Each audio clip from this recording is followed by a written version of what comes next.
as the world tries to return to some sense of normalcy from the coronavirus pandemic. A Forbes article published June 16, 2020 speaks to the looming issue of unpaid rent, evictions, and the demands from tenants for adequate protections. "People need more time," said Sandra Mitchell, a tenant leader from Bronx, New York.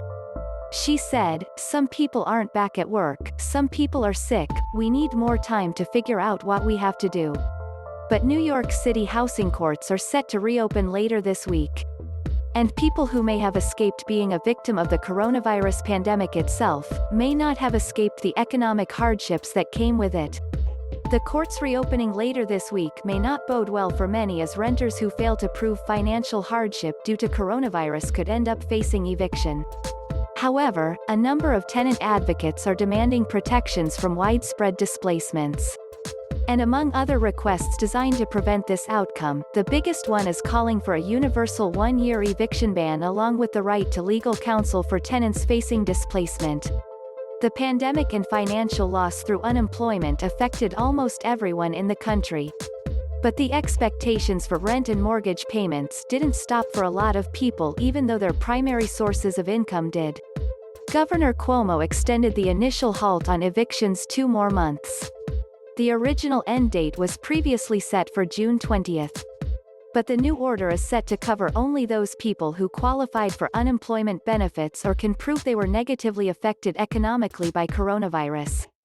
The article goes on to say that a survey conducted by the Community Housing Improvement Program reveals 25% of New York renters did not pay rent in the month of May. And despite the eviction halt, unpaid rent is still due. With financial losses on both sides, the notion of a year-long ban on evictions could be what is needed for some people. But it's hard to ignore the significant loss of income to apartment owners who need to pay the mortgage as well as other building expenses. What are your thoughts on New York's eviction situation? And how do you think it should best be handled? As we move forward, long-term personal financial planning could play a key role in ensuring people aren't left without options to maintain their quality of life during times of hardship or economic uncertainty.